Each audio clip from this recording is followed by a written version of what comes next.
Assalamualaikum warahmatullahi wabarakatuh. Berjumpa kembali di Bincang Sore Ramadan di tanggal 23 Maret 2025, bertepatan juga dengan 23 Hijriah 1446 Hijriah.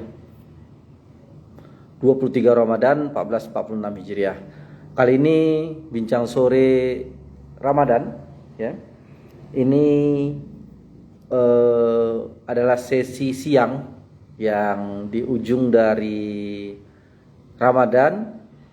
Kami mengundang 3 narasumber di satu hari. Jadi di jam 12, di jam 14, dan di jam 16 waktu Indonesia Barat. Hari ini kita akan kedatangan Mas Edi Wiono, ya. Bisa untuk bergabung Mas ke ruang Instagram.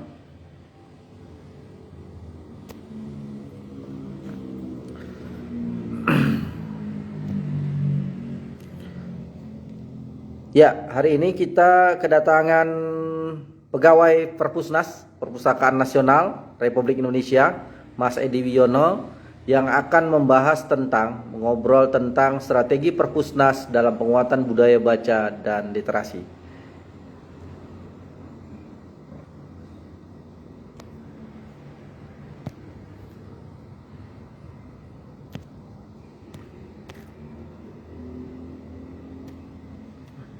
Ya, coba untuk bergabung Mas Edi, meminta untuk bergabung.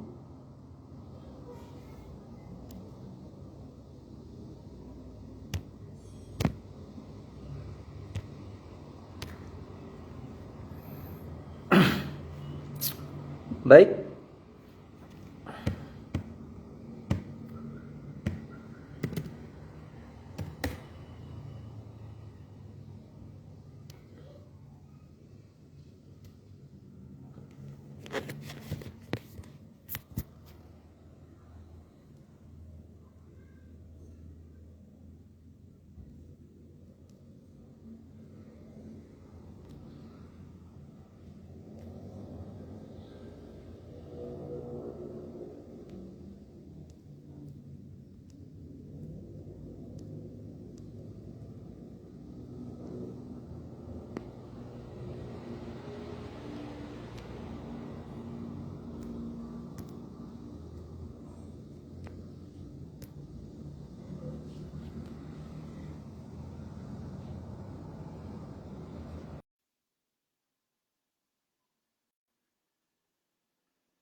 Ya, Mas Edi, saya sudah coba untuk mengundang Mas Edi untuk bergabung di live Instagram ini. Coba diterima.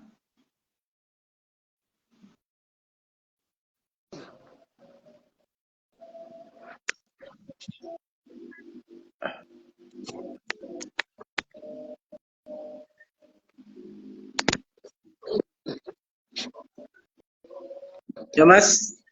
Halo, ya Mas. Ya, tapi belum bergabung nih, Mas. Belum bergabung.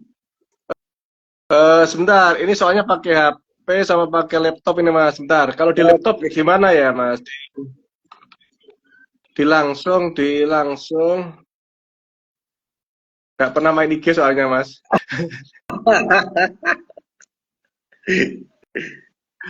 Di notifikasi. Ya, saya sudah coba untuk meminta bergabung.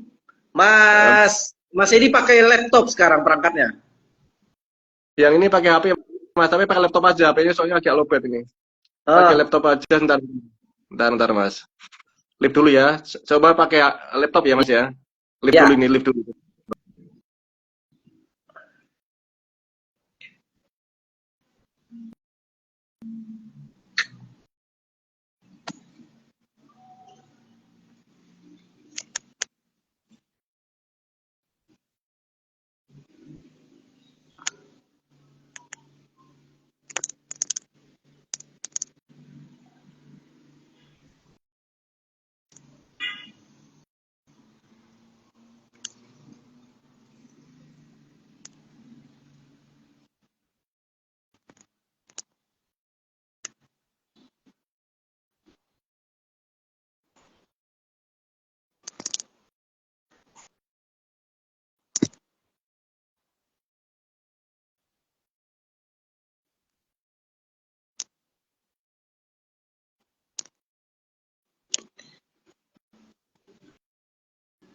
Ya Mas.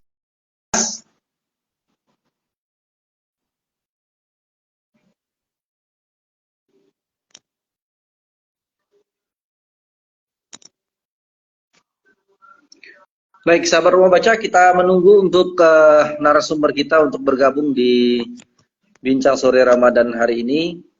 Ya,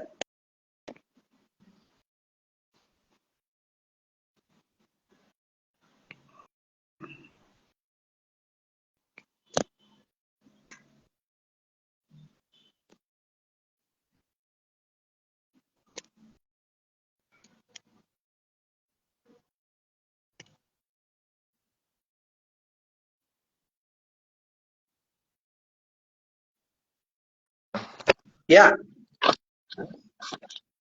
Oke, tinggal di kamera selfie. oke ya Iya, Mas. ini sudah. Sorry Mas, ini nggak pernah nggak pernah main apa live IG soalnya Mas. Ya, Sorry, teman-teman. Iya. baik. Berarti sudah oke, Mas. Oke, sudah. Sudah Sudah. oke ya. Mantap, Mas Hasan. Oke. Ya. Terima kasih Mas Edi sudah bergabung. Apa kabarnya Mas? Sehat Mas? Alhamdulillah sehat. Alhamdulillah. Alhamdulillah Mas Hasan, terima kasih dapat kesempatan bincang Ramadan ya. Sebelumnya Iya, dijadwalkan minggu lalu tapi kami ada sedikit urusan ya, jadi di pending hingga siang hari ini. Terima kasih, selamat berpuasa ya buat teman-teman semuanya juga, Mas. baik Mas Edi. Berarti ini posisi di rumah Mas ya? Iya, siap di rumah, Mas. Sekarang di rumah. Baik. Kita mulai Mas ya. Siap, Mas. Baik. Assalamualaikum warahmatullahi wabarakatuh. Selamat siang ya, menjelang sore kepada sahabat rumah baca di mana saja berada. Hari ini kita di Bincang Sore Ramadan ya. Hari ini sesinya berbeda karena mulai di hari ini, di hari Minggu ini ada 3 sesi di jam 12, jam 14 dan jam 16. Nanti di hari Senin juga, di hari Selasa juga, di hari Kamis juga. Ya, karena di akhir dari Ramadan ini kita kedatangan narasumber ada 3 setiap harinya. Baik, hari ini kita kedatangan ya ini saya kedatangan orang Perpusnas atau pegawai Perpusnas ya, Mas Edi Wiono ya. Dan kita akan membahas tentang strategi Perpusnas dalam penguatan budaya baca dan literasi. Jadi teman-teman agar juga diketahui bahwa Perpusnas adalah lembaga ya pemerintah yang menaungi menaungi masalah literasi dan budaya baca ya, dan itu sangat bersinggungan juga dengan Taman Bacaan Masyarakat. Baik, kita sapa. Gimana? Apa kabarnya Mas? Sehat Mas? Alhamdulillah sehat, Bang Hasan. Sehat juga. Alhamdulillah ya. Alhamdulillah sehat. Terakhir jumpa di 2023 atau 2022 Mas? 2023 ya, waktu kita ada kegiatan 2023 ya. proklamator Bung Hatta, kita sempat ngopi-ngopi itu, Mas. Ya, kita Ngopi ya. Baik Mas, baik kita mulai Mas. Jadi karena di Bincang Sore Ramadan ini kita ini adalah narasumbernya 2 orang Perpusnas. Yang pertama kemarin sudah didahului oleh Pak Adin Bondar, Bapak Deputi ya, bidang pengembangan sumber daya ya perpustakaan. Dan hari ini kita kedatangan juga Pak Mas Edi Wiono ya. Baik Mas Edi, saya minta Mas Edi memperkenalkan nih, sekarang apakah masih memegang di Perpusnas Press ataukah ada jabatan yang lain di Perpusnas? Dipersilakan Mas. Baik, terima kasih Bang Hasan. Terima kasih juga kesempatan pada siang hari ini dalam Bincang Ramadan ya, sebagaimana tahun sebelumnya ya, kami waktu itu masih di Perpusnas Press juga ikut terlibat dalam kegiatan Bincang Ramadan. Dan yang pertama tentunya apresiasi kepada Bang Hasan, Mbak Sri, dan juga segenap kru di Rumah Baca Anak Nagari. Ya. Betul, ya, konsistensi itu penting ya.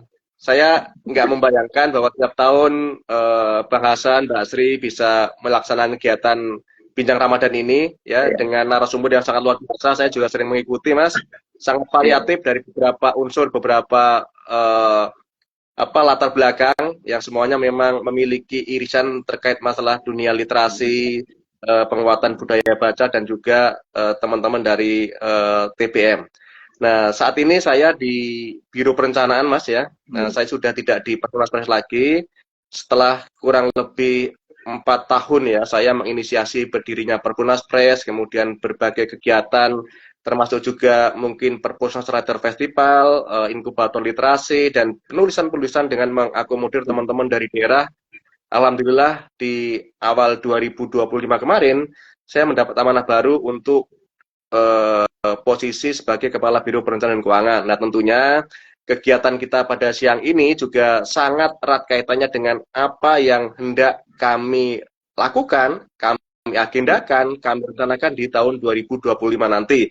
Utamanya tidak hanya bicara perpustakaan, tetapi juga elemen terpenting dari perpustakaan adalah bagaimana penguatan budaya baca dan literasi. Sehingga kesempatan hari ini tentunya juga menjadi hal yang sangat menarik. Nanti mungkin teman-teman bisa ikut bergabung, memberikan masukan dalam diskusi.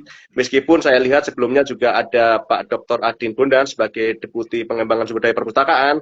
Ya, nanti mungkin sedikit banyak saya juga akan mengulang beberapa informasi yang sebelumnya telah disampaikan. Demikian pengantar saya, Mas. Terima kasih.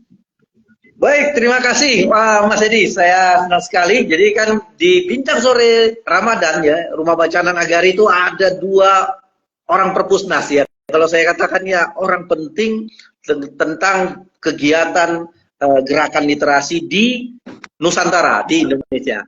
Baik, Mas Edi. Jadi berarti di Biro Keuangan berarti? Biro Perencanaan dan Keuangan. Nah, Biro Perencanaan dan Keuangan. Berarti kan berkaitan benar karena kegiatan-kegiatan dari perpusnas pasti akan direncanakan dan pasti juga ada permasalahan keuangan.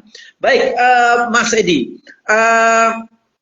ya ini pertanyaan yang pertama ya bagi Mas Edi ya.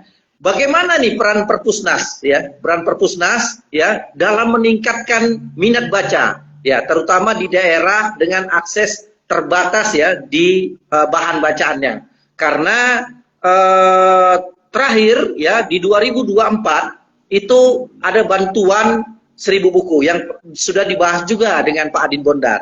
Ya, apakah di 2025 ini karena perencanaan ya, bagaimana strategi perpusnas dalam penguatan budaya baca dan literasi, terutama tentang pengadaan akses bahan bacaan di 2025 ini? Baik, terima kasih Bang Hasan.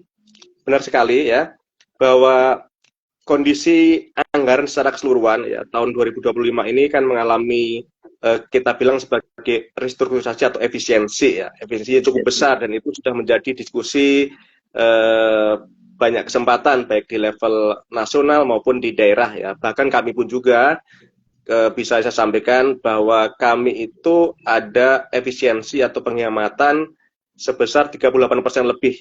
Ya, artinya kan dari anggaran yang awalnya di atas 500 sekarang tidak sampai 400 ya, 300 berapa seperti itu. Nah, tetapi kami beserta pimpinan membuat satu arah kebijakan, ya, salah satunya juga terkait masalah apa yang ditanyakan oleh Bang Hasan tadi. Kami ada 3 arah kebijakan, Mas, yang dari Prof. Amin, kebetulan di tahun 2025 ini Prof. Amin juga secara definitif telah menjadi Kepala Perpustakaan Nasional. Tentunya ide gagasan yang beliau torehkan di 2020 kemarin, salah satunya dengan B3, ya, bantuan bacaan bermutu, itu tetap berlanjut di 2025 ini. Efisiensi anggaran, penghematan, tidak membuat kegiatan-kegiatan yang berbasis layanan publik, ya, salah satunya adalah bantuan buku untuk kami hentikan, tidak ada alasan. Nah, itu tetap kita lanjutkan di tahun 2025 ini. Ya. Kalau bicara secara keseluruhan, Mas, 3 agenda besar atau tema pembangunan perpustakaan adalah, yang pertama adalah penguatan budaya baca dan peningkatan kapasitas literasi, kecakapan literasi. Yang kedua adalah pengaruh utamaan atau pemajuan naskah kuno Nusantara, dan ketiga adalah akreditasi dan pembinaan perpustakaan. Nah, poin pertama lah yang menjadi bagian ya, artinya itu menjadi payung kita untuk terus melanjutkan kegiatan bantuan buku bacaan bermutu. Jika di tahun 2024 kemarin kita telah menorehkan atau telah memilih 10.000 titik, yang kebanyakan di sana adalah memang teman-teman dari forum TPM dan kemudian perpustakaan desa. Di 2025 ini pasti Pak Adil sampaikan ada lagi titik-titik untuk misalnya rumah ibadah dan sebagainya. Intinya efisiensi tidak membuat kita mengurangi upaya agar akses bahan bacaan lebih merata lagi. Karena kita ketahui ya, Bang Hasan, bahwa hari ini meskipun kita berada pada era industri 4.0 misalnya, tetapi keteraksesan baik itu secara digital maupun tercetak masih ada ketimpangan. Salah satunya adalah dengan penyebaran buku bacaan bermutu ini, sehingga daerah-daerah terutama 3T itu mendapatkan kesempatan buku-buku yang kami anggap sebagai modality untuk membangun kecakapan literasi di level anak-anak. Demikian kira-kira, Bang Hasan. Baik, sahabat rumah baca, berarti sudah dijelas, sudah terjawab ini. Berarti ada teman-teman ya di TBM kan, ada TBM yang belum dapat di 2024. Ada juga TBM yang sedang mengajukan tentang mendapatkan 1.000 buku. Jadi di WA ya, di chat di WA itu mereka ragu karena ada efisiensi, karena apakah ini akan mereka dapatkan juga 1.000 buku. Jadi ini sudah terjawab oleh teman-teman di Taman Bacaan ya, yang khususnya tahun ini mengajukan untuk mendapatkan bantuan 1.000 buku bermutu ya dari Perpusnas, bahwa Pak Edi ya, Mas Edi sudah mengatakan bahwa untuk bagian ini tidak ada efisiensi. Gitu Mas ya, tidak ada efisiensi. Ya. Baik. Nah, Mas Edi, kita kan tadi Mas Edi bahwa ada strategi Perpusnas, ada 3 hal ya. Berarti itu ada penguatan budaya baca dan literasi tadi, bahwa ada pengadaan akses dari bahan bacaan. Ya, akses bahan bacaannya. Tetapi bagaimana selanjutnya? Apakah hanya sebatas bahan bacaan yang digelontorkan oleh Perpusnas, ataukah ada untuk menguatkan budaya baca dan literasi di masyarakat itu ada strategi lain selain hanya menyediakan bahan bacaan? Boleh saya ada, kami mendengarnya gitu? Oke, tentunya ada ya. Artinya kita juga memperkuat infrastruktur ya. Artinya gini, kita juga mengembangkan berbagai jenis perpustakaan, terutama perpustakaan umum yang ada di daerah ya. Kami masih ada namanya dana alokasi khusus untuk membangun gedung, terus kemudian penyiapan sarana prasarana, ada IT, ada koleksi dan sebagainya, itu tetap kita lakukan juga di tahun 2025, dan alhamdulillah itu tidak menjadi bagian yang dihemat juga. Jadi kami ada strategi. Yang pertama adalah dengan pendekatan dan alokasi khusus, bahkan juga mulai di tahun 2025 ini kami tetap ada dana alokasi khusus non fisik Mas, yang bentuknya kegiatan. Nah, saya yakin teman-teman juga telah dilibatkan oleh dinas perpustakaan masing-masing untuk menjadi bagian dari proyeksi dan alokasi khusus non fisik 2025. Kemudian yang kedua, kami menyadari bahwa arah literasi ke depan itu tidak bisa hanya dijalankan oleh entitas pemerintah. Dalam hal ini misalnya oleh perpustakaan baik level nasional kami, provinsi, kabupaten kota, tetapi juga kami memandang bahwa pegiat literasi berasal dari dimanapun dia adalah ujung tombaknya. Nah, atas dasar ini, nah, kami di 2025 juga menginisiasi hal baru namanya Relima, Mas. Relawan Literasi Masyarakat. Nah, ini adalah kegiatan bagaimana kami memperkuat positioning para pegiat literasi, para relawan untuk dilembagakan dalam kegiatan kami. Jika selama ini teman-teman telah terlibat mungkin dalam fasilitator di daerah, tapi dengan kegiatan Relima ini kami harapkan kolaborasi, kerjasama yang dibangun selama ini jauh lebih efektif, jauh lebih memiliki power, sehingga ke depan dampak yang dihasilkan untuk masyarakat dengan pelibatan relawan berasal dari apapun dia ya, apakah dari TPM, apakah dari perpustakaan desa, ataupun dari mahasiswa dan sebagainya, memiliki efek yang lebih baik lagi. Kemudian yang ketiga, kami juga tetap memberikan intervensi ya, bantuan-bantuan seperti motor perusahaan keliling, karena kami anggap bahwa secara geografis banyak sekali daerah-daerah yang memang memiliki area yang perlu kami sentuh dengan dengan transportasi kayak motor perusahaan keliling tersebut.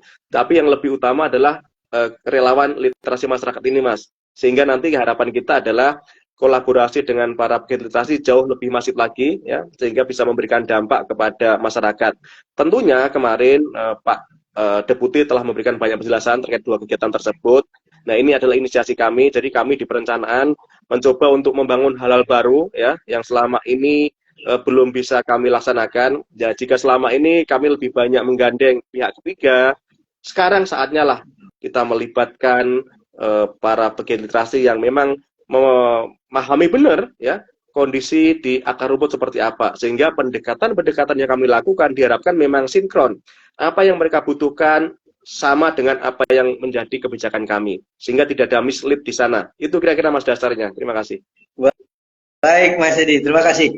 Di kolom chat itu ada Siti Salma, ya, itu dari Pekanbaru, dari Riau. Hai. Ya. Hey Mas Edi, ya kenal Mas Edi ya. Lama nggak berjumpa nih Mas Siti. Ya. Lama nggak berkomunikasi dengan Mas Siti ini saya. Ya, baik sahabat Rumah Baca. Jadi ini adalah mungkin ini saya penekanan, saya mendengarkan juga Pak Adin Bondar, ya, Pak Deputi menyebutkan ada relima di tahun 2025 ini, bahwa itu adalah relawan literasi masyarakat, ya Mas ya, relima ya. Ya, dan itu yang saya dengar bahwa relima itu tidak boleh seorang PNS, katanya yang saya dengar kemarin ya, kisi-kisinya dari Pak Adin, bahwa itu seorang memang dari pegiat-pegiat yang ada di masyarakat. Bolehkah kami tahu, karena Mas Edi sudah bilang ada relima, bolehkah bentuknya seperti apa, Mas Edi? Relima itu seperti apa dia? Berapa sih kebutuhan di masyarakat di satu, misalkan di provinsi, dan apa sih kerja dari seorang relawan literasi masyarakat yang ditunjuk oleh Perpusnas itu nantinya, Mas Edi? Apakah sudah ada bayangannya, atau ya sedikit-sedikit yang bisa diberikan di ruang ini? Baik, Mas Hasan, tentunya kemarin ya sudah disampaikan Pak Adin, karena memang kami dari sisi perencanaan menyiapkan skema dari sisi budgetingnya seperti apa. Nah, dari sisi implementasi, teman-teman dari Kedeputian 2 di bawah timnya Pak Adin, dalam hal ini adalah timnya Bu Nani Suryani, yang kemarin juga menggeliatkan kegiatan bantuan bacaan bermutu tersebut. Nah, sebenarnya konsepnya secara lebih detail nanti teman-teman dari unit teknis yang lebih memahami itu ya. Tapi dari sisi semangat yang kita bangun sebenarnya adalah ya tadi, Mas.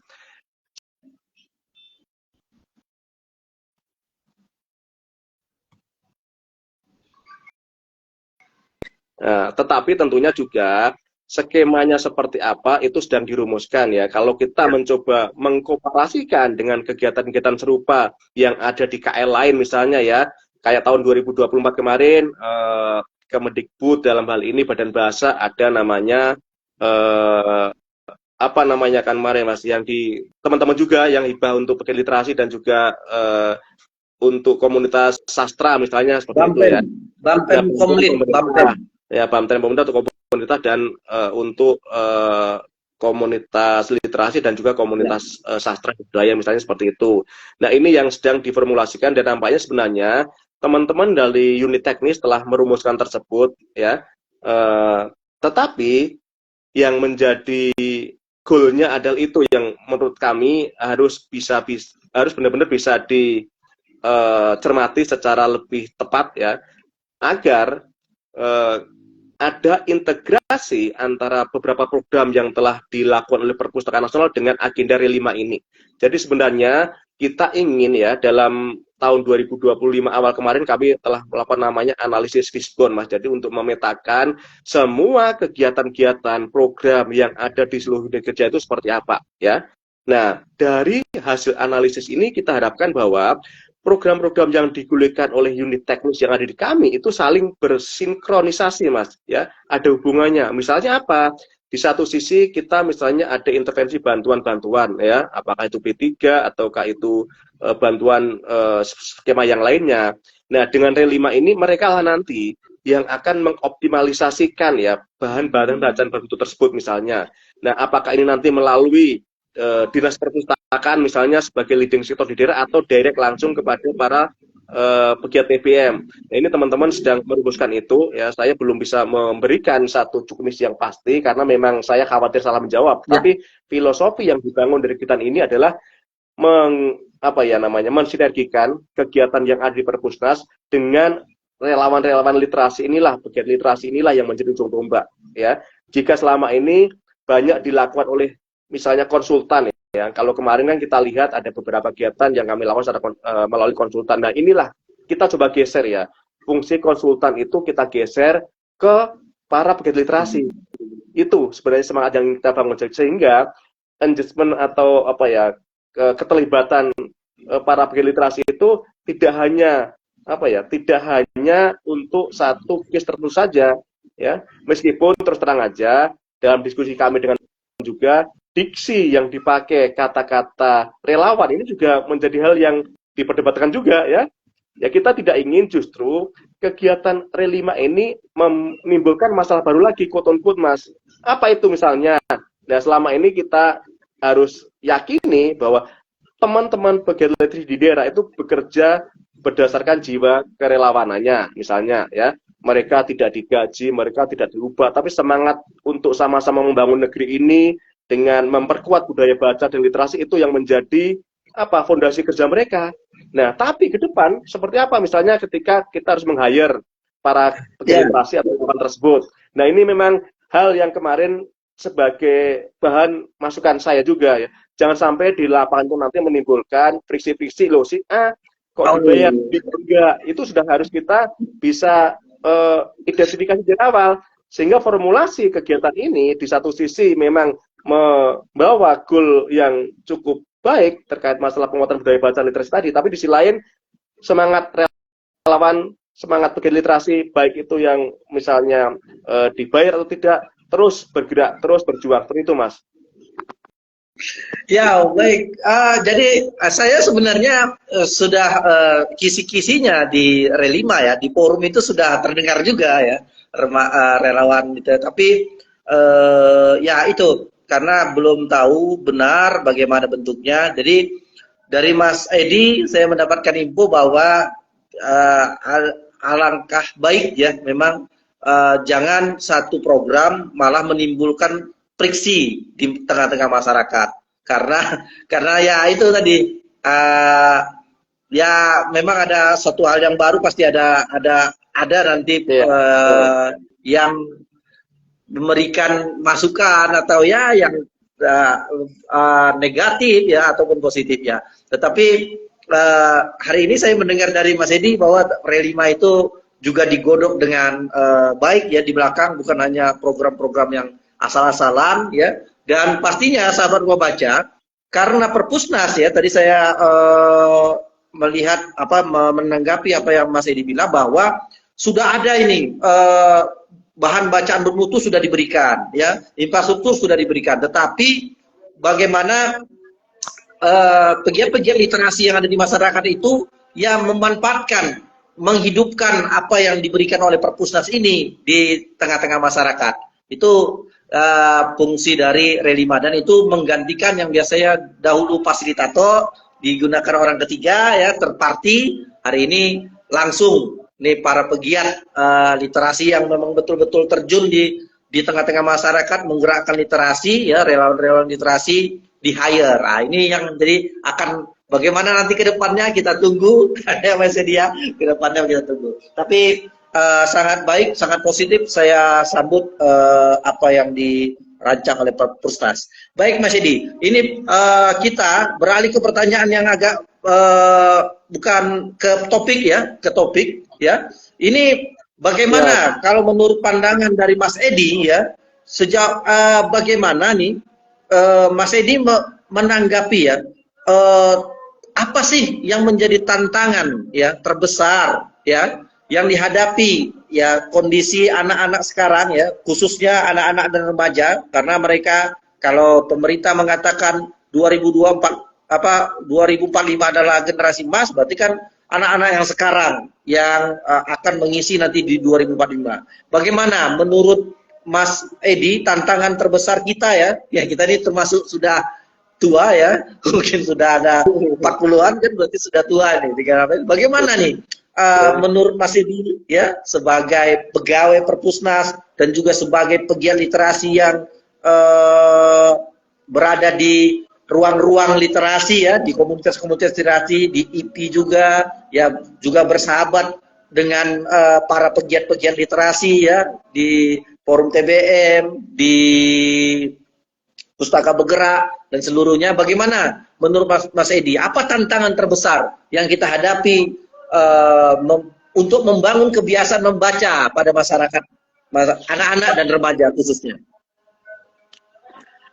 Baik, Mas Hasan, izin saya akan ke belakang sebentar ya. Artinya kita mencoba menggunakan pisau analisis dari beberapa pendekatan. Yang pertama tentunya kalau kita melihat peta atau kondisi misalnya literasi baca kita, literasi sains kita, terus kemudian literasi matematika kita, itu tidak bisa dilepaskan dari hasil dari PISA kemarin, Mas ya.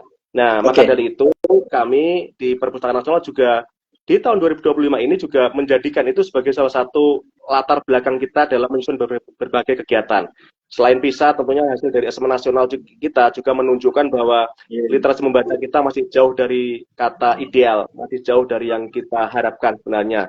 Nah, apa kendalanya di sana? Nah, inilah PR besar kita, dan juga kalau kita anggap sebenarnya ini sebagai challenge buat Perpustakaan Nasional ke depan, ya, bagaimana dalam menyusun program strategi ini memang benar-benar menjadi salah satu solusi dari apa yang menjadi problem kita selama ini. Jangan sampai kebijakan kita itu sesungguhnya tidak inline atau tidak sesuai dengan apa yang menjadi kendala di lapangan. Ya, dari hasil pemerintahan ini, terus kemudian hasil dari analisis PISA juga dan asesmen nasional juga.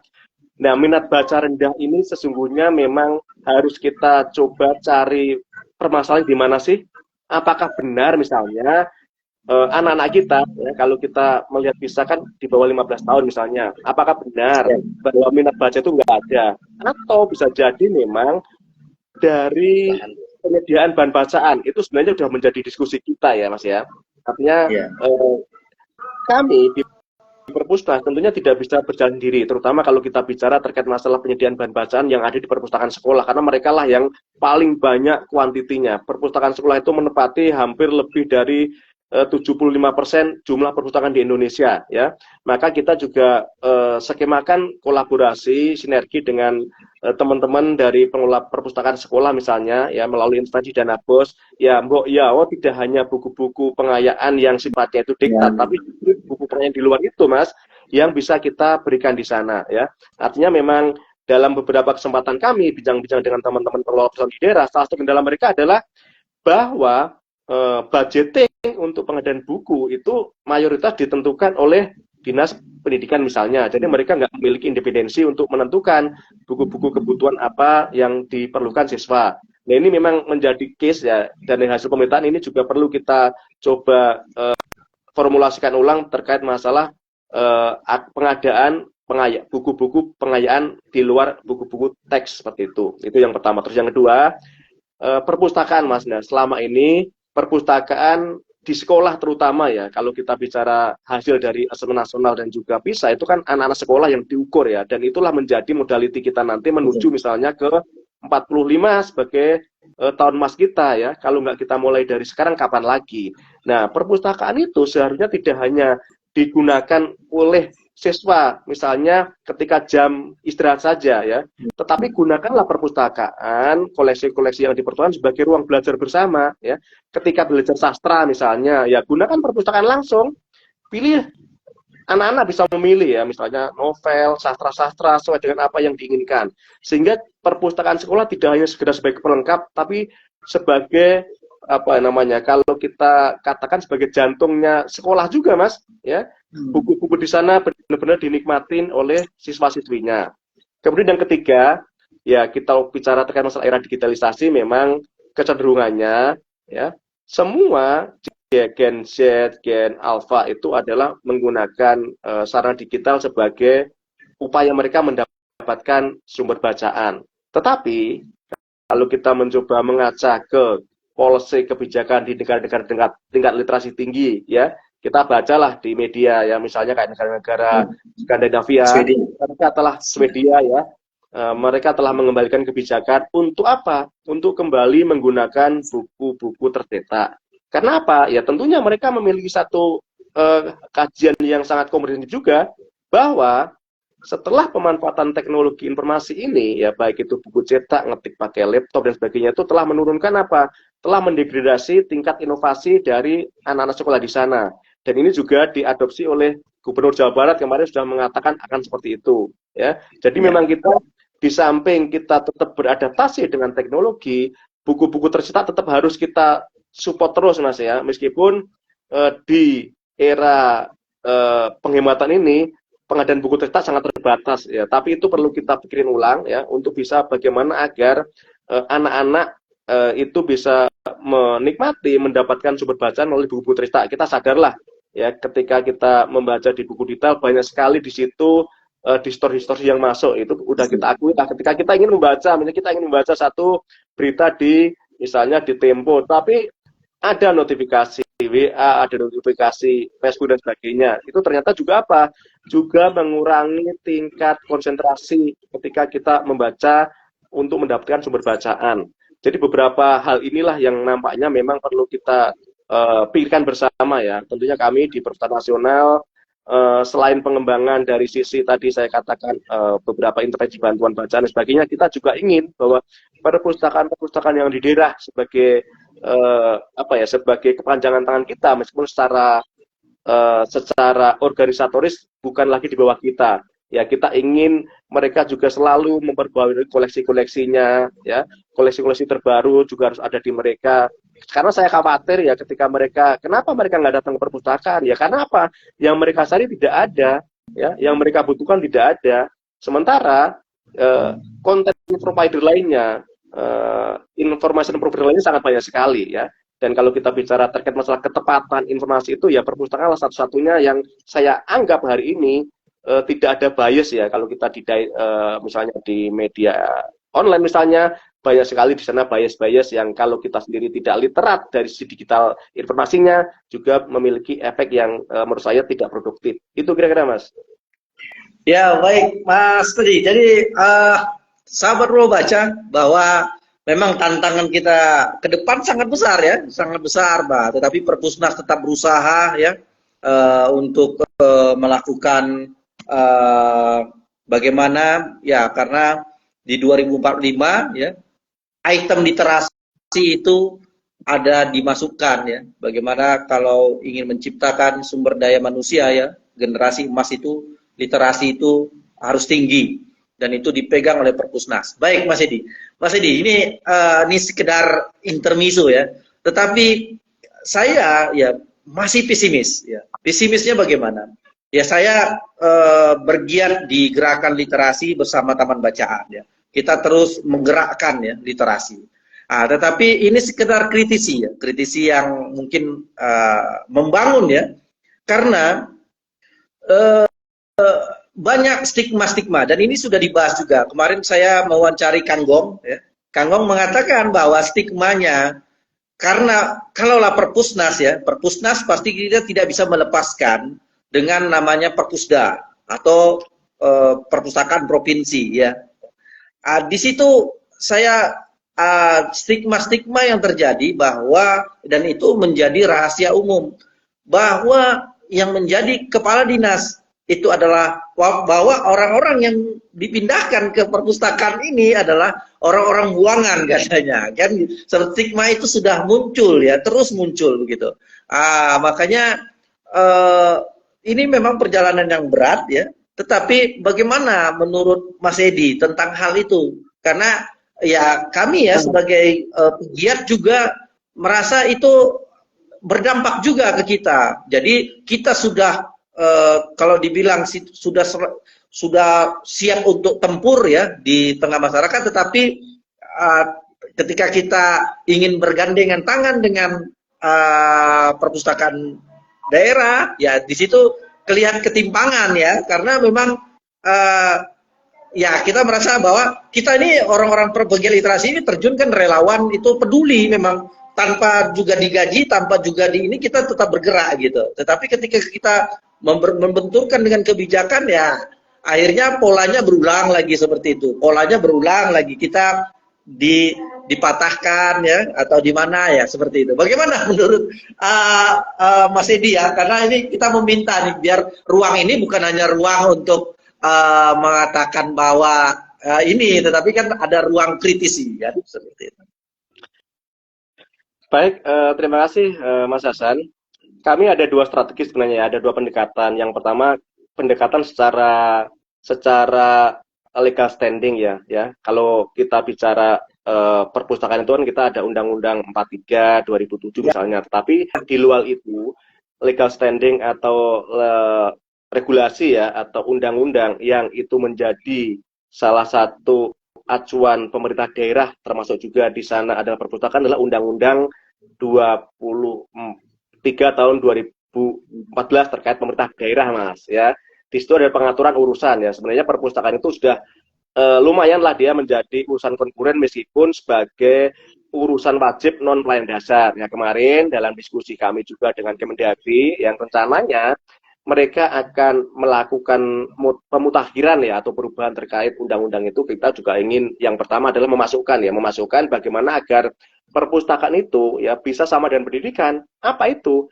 Menjadi urusan wajib dan pelayanan dasar.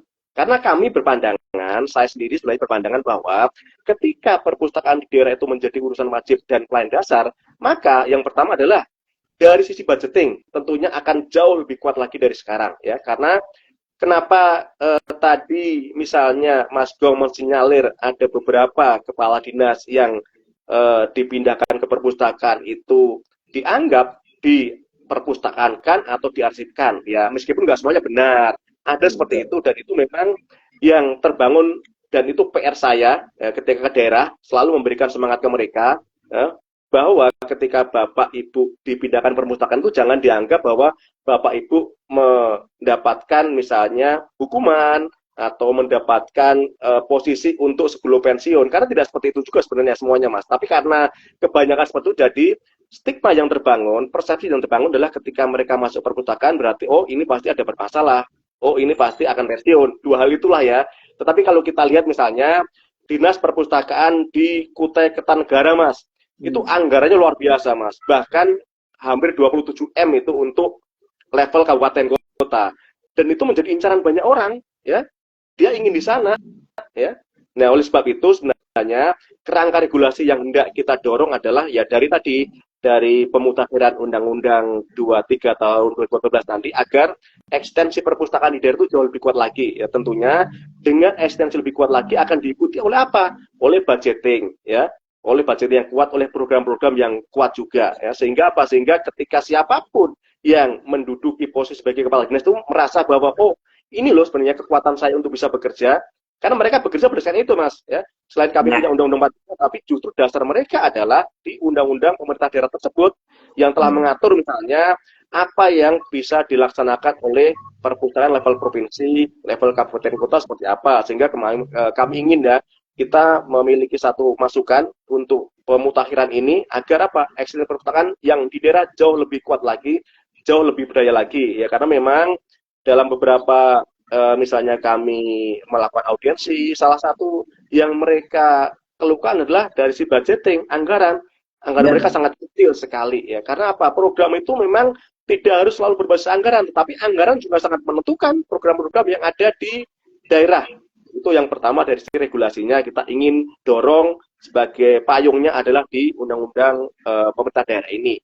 Kemudian yang kedua ya tentunya dari sisi personality, Mas ya. Kita ingin ya dalam beberapa kesempatan selalu tekankan ke kepala dinas, baik itu dari level kepala, sekretaris dinas dan sebagainya sampai ke bawah. Bahkan dalam rakor kemarin juga bahwa dengan slogan perpustakaan hadir demi martabat bangsa yang kita usung sebagai semboyan kita di 2025 ini memiliki filosofi sebenarnya agar siapapun yang ada di perpustakaan memiliki semangat yang kuat. Dia sebagai bagian dari anak bangsa yang turut untuk memartabatkan, ya. Karena apa? Ya karena perpustakaan sebagai ruang ilmu pengetahuan, sebagai sumber belajar tadi, tentunya memiliki kontribusi positif untuk pembangunan sumber daya manusia ini, ya. Kalau kita kembali lagi ke asta cita Presiden Prabowo Gibran adalah salah satunya adalah membangun sumber daya manusia yang di situ diturunkan salah satunya adalah perpustakaan ada di sana, ya. Jadi memberikan semangat itu. Terus kemudian yang ketiga, ya tentunya kami melalui kembali lagi tangan-tangan yang ada di Kemendagri misalnya mencoba untuk memberikan satu masukan ke mereka untuk memastikan kesiapan, ketersediaan baik anggaran juga sumber daya manusia yang ada di perpustakaan. Ini menjadi isu juga, ya. Banyak sekali kawan-kawan yang ada di daerah, yang ada di dinas perpustakaan itu tidak memiliki sesungguhnya apa kompetensi kemampuan sesuai dengan apa yang menjadi standar nasional kita. Misalnya dalam pengelolaan perpustakaan, ya itu menjadi poin juga di kami. Jadi beberapa intervensi yang ada di teknis kami sesungguhnya salah satunya adalah mendorong untuk perpustakaan daerah itu lebih hidup lagi. Jadi sinyalemen yang ada seperti Mas Gong sampaikan bahwa perpustakaan yang dipimpin oleh kadis-kadis itu mereka sebagai orang yang misalnya mau dipindahkan atau mau dibuang itu bisa kita eliminir dan salah satunya apa? Buktikan bahwa perpustakaan memang menjadi satu OPD, satu organisasi yang ikut memberikan kontribusi kepada keberhasilan daerah, ya. Bahkan kalau kita mencoba melihat dari pendekatan indikator kinerja keberhasilan daerah, Mas, indeks pembangunan literasi dan juga TGM menjadi salah satu indikator kunci keberhasilan daerah. Ini juga salah satu cara kita untuk membuktikan bahwa ekstern perpustakaan perlu mendapat dukungan penuh, ya. Jadi berhasil tidaknya satu pemerintah daerah, satu kinerja bupati wali kota, salah satunya adalah dengan apa? Dengan kinerja IPLM dan TGM. Meskipun itu menjadi urusan bersama, tidak hanya di perpustakaan, tapi minimal dinas perpustakaan lah yang menjadi leader dalam hal pencapaian target-target ini, Mas. Itu kira-kira, Mas. Ya, baik. Terima kasih, Mas Edi. Baik, itu berarti tadi sudah menyinggung nih, berarti bahwa IPLM dan TGM adalah salah satu instrumen ya pengukur keberhasilan program literasi. Ya, tadi kan sudah disebutkan sama Mas Edi, ada IPLM satu daerah ya. Jadi gini, Mas Edi, ya kita tahu ada IPLM dan TGM ya, tingkat kegemaran membaca dan indeks literasi di masyarakat. Ya, saya ingin lebih banyak mengulik ya kalau masih ditahu ya kalau soal permasalahan tadi IPLM. Bagaimana ya Perpusnas itu mengukur keberhasilan literasi yang dijalankan ya dari ya tadi itu bagaimana dia mengukurnya selain yang tadi dikatakan pada IPLM karena saya juga kalau mengikuti ya masalah hasil IPLM di Sumbar, alhamdulillah itu baik ya, maksudnya di kategori 10 ke bawah lah, 10 besar di IPLM dan TGM ada peningkatan seperti itu. Apakah tolak ukur dari Perpusnas ya untuk mengukur tingkat literasi ya program-program literasi itu apakah hanya itu gitu? Adakah yang lain yang bisa di-sharing di sini, Mas Edi? Biar juga kita nih ya, kalau saya ya sebagai pegiat literasi ya, apakah termasuk ya di dalam indikator tadi, indikator IPLM itu, begitu? Ya, Mas, kalau kita mengembalikan kepada indikator kinerja utamanya perpustakaan nasional, yaitu dua hal tadi, Mas, memang indeks peningkatan indeks pembangunan literasi masyarakat dan juga nilai dari tingkat kegemaran baca. Nah, kemudian dari dua indikator kinerja utama itu kan tentunya diturunkan ke daerah juga, yang itu nanti bisa kita ukur. Tetapi tidak semua sebenarnya, Mas, yang menjadi instrumen atau variabel penilai itu adalah di bawah intervensi kita ya. Jadi memang kami di 2025 ini akan memformulasikan ulang bagaimana cara penghitungan IPLM dan TGM secara lebih komprehensif dan itu memang benar-benar mewakili kondisi real yang ada di lapangan ya. Terus kemudian kami juga indeks dari keberhasilan daerah itu salah satunya memang pembangunan perpustakaannya, Mas. Dalam arti pembangunan perpustakaan itu ya meliputi tidak hanya misalnya dari sisi infrastrukturnya, tapi juga bagaimana dari sisi penguatan resource-nya atau sumber daya manusianya, koleksinya dan sebagainya, itu juga menjadi ukuran kita. Nah, tetapi hal yang memang menjadi menjadi PR kita bersama adalah dari hasil yang dicapai penilaian baik itu nilai tingkat gemar membaca dan juga indeks pembangunan literasi masyarakat itu, ya seberapa jauh sebenarnya intervensi yang telah kita lakukan selama ini, Mas, misalnya kalau kita bicara Perpusnas selalu memberikan bantuan, tidak hanya bantuan buku di bacaan berbuku ini, tapi dari tahun-tahun sebelumnya kita juga telah ada, Mas, bantuan untuk koleksi di perpustakaan, koleksi di komunitas dan sebagainya ya. Apakah ya intervensi yang telah kita lakukan itu memberikan pengaruh atau dampak terkait penilaian IPL misalnya ya? Ya itulah yang akan kita pastikan. Jangan sampai filosofi dari pengukuran ini adalah apa yang telah kita lakukan, kebijakan-kebijakan kita dan sebagainya itu benar nggak sih memberikan dampak ya? Benar nggak sih signifikan misalnya ya, kita telah mengucurkan banyak bantuan misalnya untuk koleksi-koleksi selain yang diadakan oleh Dinas Perpustakaan di daerah ya, ada juga dari kami. Bagaimana misalnya terkait masalah persentase ketercukupan koleksi misalnya, ada enggak ya? Kemudian kita juga memberikan intervensi misalnya kayak pembangunan perpustakaan melalui dana alokasi khusus. Nah, apakah setelah ada gedung baru ini tingkat kunjungannya misalnya meningkat atau tidak ya? Jangan-jangan tidak ya.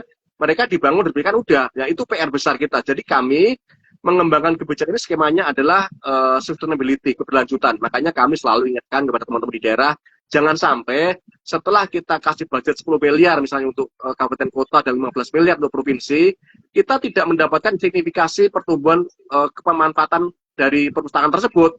Ya, iya. Misalnya tiap hari kunjungannya dari dulu 50, sekarang 50 terus. Itu adalah gagal berarti kami ya. Karena kita ingin memberikan pelayanan secara merata ya. Merata itu artinya ya semua mendapatkan kesempatan menikmati sumber belajar di perpustakaan secara lebih representatif misalnya ya. Jika selama ini gedungnya tidak layak misalnya, terus kemudian ruangannya nggak nyaman, ya makanya dengan bantuan pembangunan gedung dengan DAK ini kita ingin masyarakat lebih bisa memanfaatkan sumber informasi sumber belajar di perpustakaan. Jadi memang kita bisa ukur ini secara berkelanjutan ya. Jadi tidak hari ini tahun ini kita agendakan satu polisi kebijakan misalnya tahun depan harus memiliki satu perubahan yang cukup signifikan, Mas. Itu kira-kira, Mas. Jadi memang ukuran-ukuran yang kami lakukan juga kita kaitkan dengan apa yang telah diberikan oleh pemerintah nasional, ya. Itulah nanti yang menjadi tingkat keberhasilan kita juga, ya. Maka dari itu, sembari kita membangun misalnya budaya baca dan peningkatan kompetensi atau kecakapan literasi ini, kita juga berikan ya polisi-polisi atau kebijakan-kebijakan yang ikut mendukung, ya salah satunya memberikan pemetaan layanan perpustakaan di seluruh Indonesia. Itu Mas, ya. Mas Hasan, kira-kira Mas. Baik, Mas Edi, terima kasih. Ini ada Mbak Siti Salma nih, sukses selalu ya, Rumah Bacaan Nagari. Mas Edi, insya Allah ke depan kembali siap berkolaborasi katanya. Insya Allah, Mbak Siti ini sudah beberapa kali juga Mas kolaborasi dengan kami ya. Dengan indikator literasi, dengan beberapa kali mendengar sumber kami juga di konsep dan Cora online dari itu SCW Mas Salma, kreatif writer.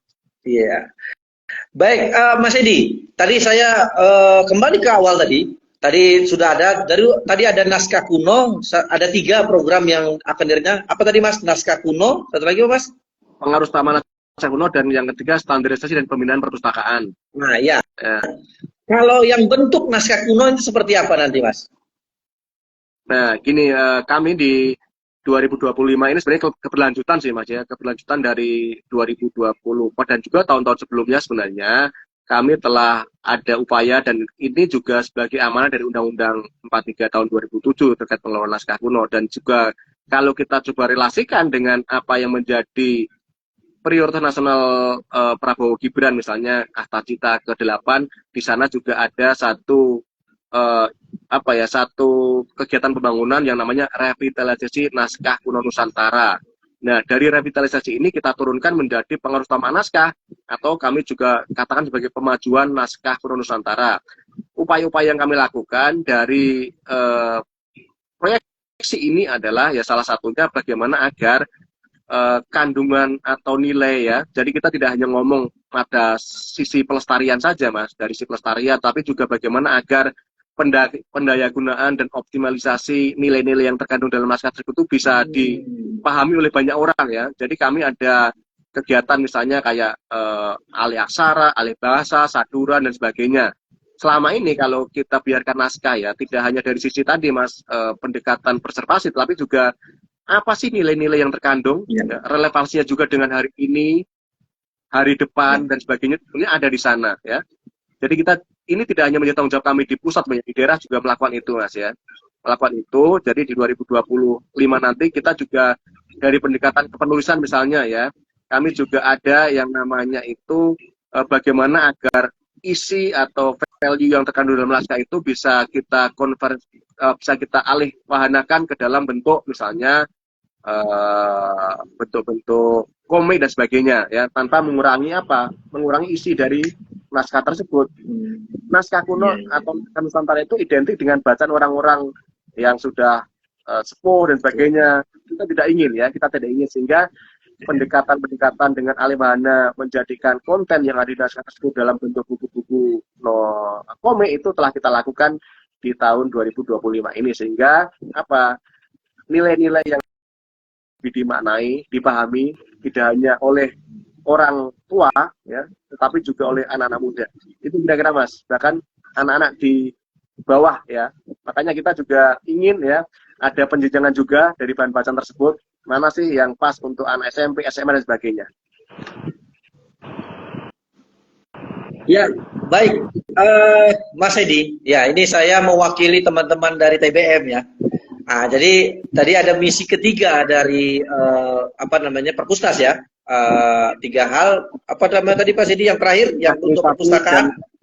Akreditasi dan pembinaan perpustakaan.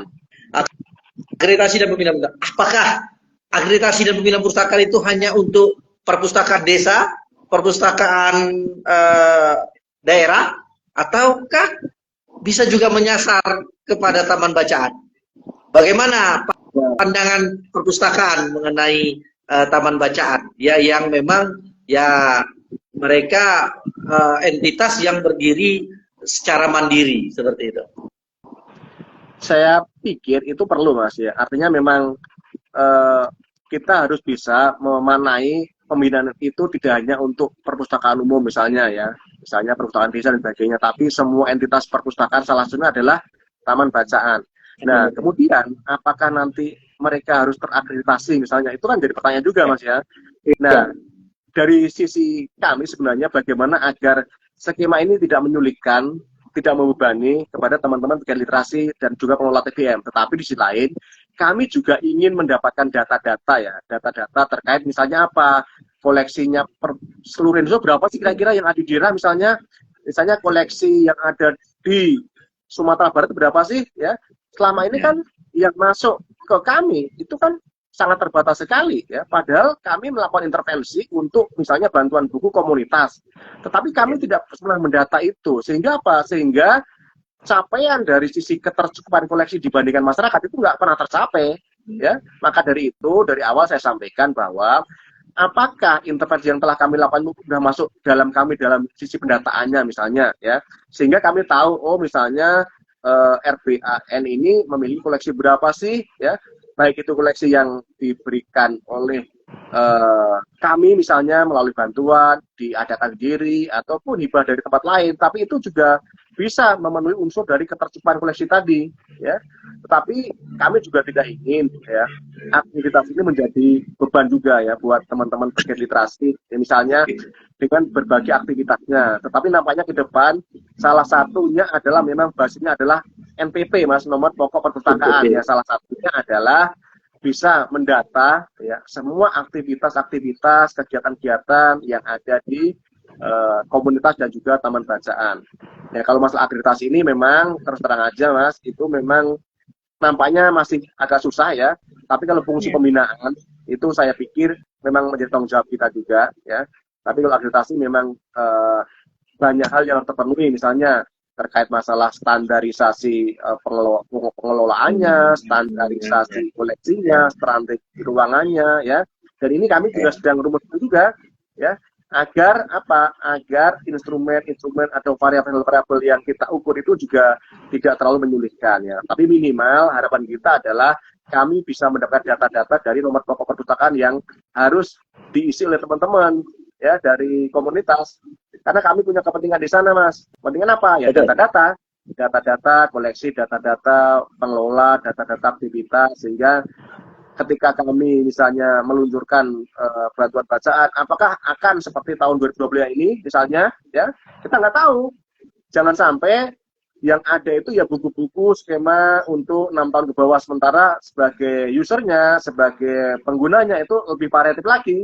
Berarti mungkin nanti kita bisa combine dengan buku-buku yang untuk level SMP, SMA, bahkan buku-buku umum misalnya seperti itu, Mas. Dari mana itu? Ya dari data. Data apa? Ya data pengunjung ya. Karena kita sekarang mungkin masih dalam asumsi bahwa TPM itu komunitasnya atau penggunanya adalah hanya anak-anak. Padahal kalau kalian lihat banyak sekali TPM atau komunitas itu yang menggunakannya itu variasi sekali ya, ada yang mahasiswa, ada yang umum, ada yang SMK dan sebagainya. Jadi tidak murni semua adalah anak-anak. Sehingga apa? Bantuan bacaan bermutu ya tidak hanya yang levelnya misalnya 6 tahun ke bawah, tapi juga bervariatif lagi. Itu Mas, kira-kira Mas. Ya baik, sahabat Rumbaca. Jadi sudah terjawab ya, Mas Edi juga mengatakan bahwa sangat kita yang di Taman Bacaan ya itu memang apakah itu karena begini Mas Edi, karena ada saya menjadi hal yang ketawa juga melihatnya karena ada di perpustakaan daerah itu coba mengakreditasi ya, pengakreditasi taman bacaan begitu. Apa saya juga tidak mengetahui apakah itu dipaksakan atau karena tidak ada lagi yang mau diakreditasi. Jadi menyasarlah ke taman bacaan dan itu ada di bawah karena saya juga kan ketua forum TBM. Jadi laporan itu masuk ke saya gitu, padahal secara ini dia taman bacaan kan gitu. Karena yang saya tahu akreditasi yang dibuat oleh Perpusnas itu hanya menyasar kepada perpustakaan desa, instrumennya kan perpustakaan desa yang ada seperti itu.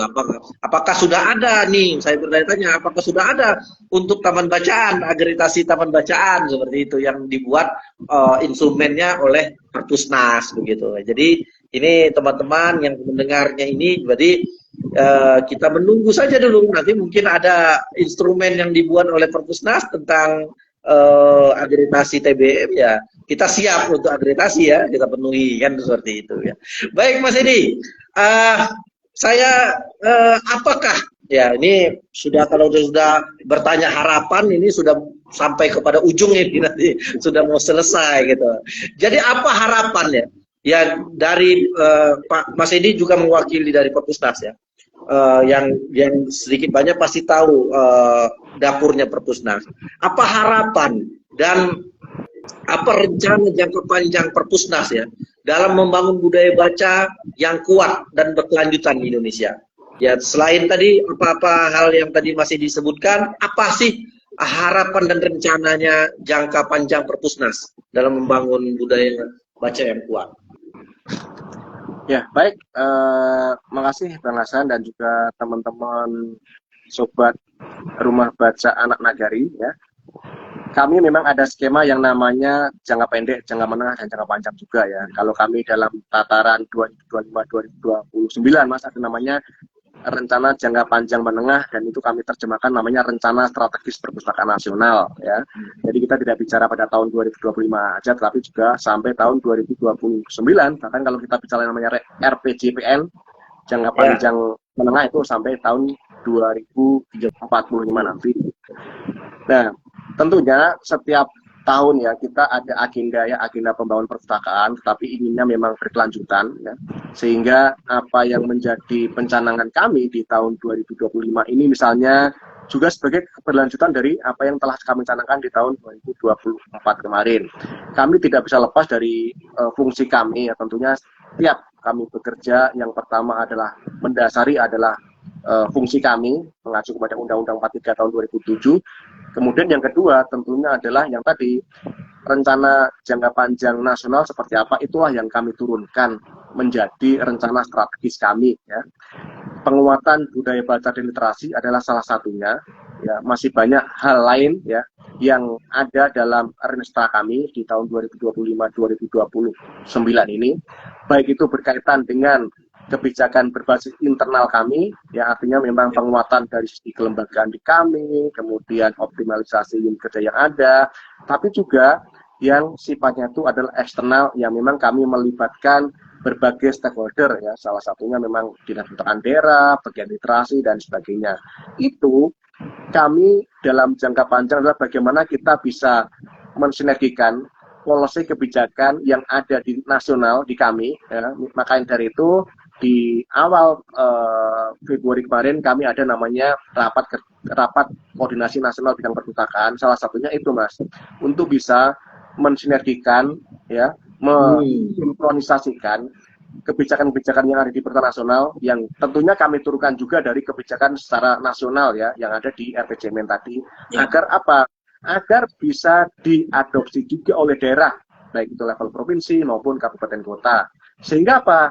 Sehingga apa yang kami lakukan itu sinkron, ya. Misalnya kami ada kegiatan terkait masalah penguatan budaya baca melalui misalnya kegiatan Gerakan Indonesia Membaca, misalnya, ya. Nah, oleh karena itu di daerah juga harus bisa melakukan itu, Mas, ya. Harus melakukan hal-hal yang bisa kita sinergikan, kegiatan-kegiatan yang ada di sana. Itu langkah pertama adalah memang mensinkronkan, mensinergikan kegiatan-kegiatan yang ada di pusat dengan daerah. Kemudian yang kedua adalah terkait masalah keberlanjutan program, ya. Kami memastikan bahwa program yang baik itu adalah program yang bisa berlanjut dan memberikan dampak kepada masyarakat. Meskipun dalam pertengahan jalan kita juga harus lakukan apa? Evaluasi dan monitoring. Berapa besar dampak itu ada, seberapa besar keberhasilan itu bisa memberikan pengaruh untuk misalnya budaya baca meningkat, literasi masyarakat baik dan sebagainya, ya. Keberlanjutan program. Terus kemudian yang ketiga tentunya, ya, kembali lagi, ya, kami sesungguhnya mengusung beberapa entitas fungsi, Mas, yang tidak hanya diemban oleh kita, tapi juga diemban oleh institusi lain. Maka skema kolaborasi yang saya sempat sampaikan kepada Mas Hasan di beberapa kesempatan yang lalu adalah kita skemakan kolaborasi intahelik, ya, yang melibatkan unsur dari masyarakat, ya, teman-teman ini juga masyarakat, kemudian media, tokoh masyarakat juga, ya, kemudian unsur pemerintah dan sebagainya. Nah, dengan strategi kolaborasi ini saya yakin itu akan memberikan dampak yang jauh lebih masif lagi. Kita tidak bisa bekerja sendiri. Bicara literasi hari ini adalah bicara pekerjaan bersama, urusan bersama yang harus sama-sama kita kerjakan dengan kapasitas kita masing-masing, dan tentunya saling memberi kontribusi. Mengkritik boleh, membangun, tapi yang paling utama adalah esensi semangat untuk mengarah ke sana. Kalau kita dalam frekuensi yang sama, dalam semangat yang sama, dalam visi yang sama, akan lebih mencapai tujuan itu lebih mudah. Itu, Mas, kira-kira harapan kita, Mas. Terima kasih. Baik, kawan sahabat Ruang Baca. Jadi di ujung tadi, Mas Edi, bahwa kita tidak bisa bekerja sendiri, ya, bahwa setiap orang punya peran masing-masing. Kita sebagai pegiat literasi punya peran. Dan Mas Edi melalui kelembagaannya di Perpusnas juga punya peran, lalu media juga punya peran, dan kita menjalani peran masing-masing dengan tujuan yang sama, ya, untuk menggerakkan gerakan literasi di bumi Nusantara. Jadi bahwa kolaborasi itu sangat penting, ya. Tadi disebutkan memang 2023 kita bicara tentang pentahelik, ya, Mas Edi, ya. Saya ingat itu, ya, berarti ada semua kolaborasi. Ya, memang saya akui seperti itu, bahwa kami juga di Taman Bacaan bukanlah single hero, ya, single pahlawan sendiri, tidak. Karena kita butuh juga masyarakat, ya, butuh juga pemerintah yang membina kita, dan masyarakat yang memanfaatkan ruang-ruang yang ada di Rumah Bacaan Nagari. Baik, sahabat Rumah Bacaan, tidak terasa kita sudah di ujung, sudah 1 jam, ya, karena pembicaraan yang sangat.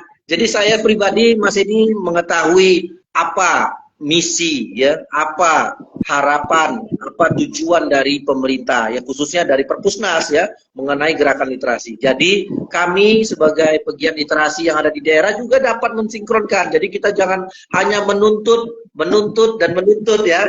Kita merasa oh kita tidak diperhatikan pemerintah, kita tidak, padahal pemerintah sudah merencanakannya. Tetapi karena ini programnya sangat massal, ya itu harus direncanakan dengan hati-hati biar jangan ada friksi-friksi di bawah nantinya. Seperti itu ya sahabat membaca. Jadi jangan oh TBM saya tidak dibantu, perpustakaan saya tidak dibantu, nah, pemerintah tidak ada di mana. Berarti sudah ada hari ini Mas Edi mewakili Perpusnas, mereka sudah merencanakannya. Tetapi ya namanya program, ada yang ya dapat merata ya, tapi ada juga tidak ya. Kami memaklumi soal itu. Baik Mas Edi, apa pesan penutup ya, closing statement dari Mas Edi untuk mengakhiri kegiatan ini? Marilah kita terus untuk menebarkan kebaikan. Ya, baik. Ya, sahabat membaca. Jadi marilah kita menebar kebaikan ya, karena kita berada di kebaikan. Mas Edi melalui jalan-jalan pemerintahnya merencanakan gerakan-gerakan literasi melalui kelembagaan Perpusnas, dan itu adalah amanah dari negara ya, dan kita juga di masyarakat melaksanakan gerakan-gerakannya. Jadi kita punya peran masing-masing. Di masyarakat kita punya peran, di pemerintah punya peran, dan di media punya peran, di rumah kita juga punya peran, dan semua kita punya peran. Baik Mas Edi, terima kasih atas obrolan siang ini ya.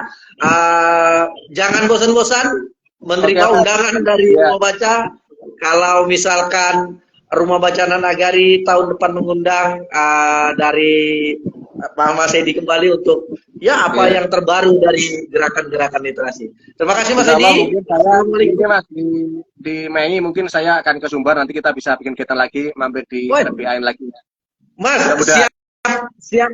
Ya, mudah-mudahan kontak dulu pertama biar kita bisa mengumpulkan kawan-kawan lebih banyak dan kita membahas dengan tema-tema yang lebih asik nantinya. Oke Mas, terima kasih atas kesempatan yang diberikan Mas. Mudah-mudahan sharing siang ini memberikan kemanfaatan buat kita semua. Baik, terima kasih. Oke, sahabat Rumah Baca, akhirnya akhir kalam ya saya ucapkan Assalamualaikum warahmatullahi wabarakatuh. Salam literasi. Salam literasi. Oke Mas.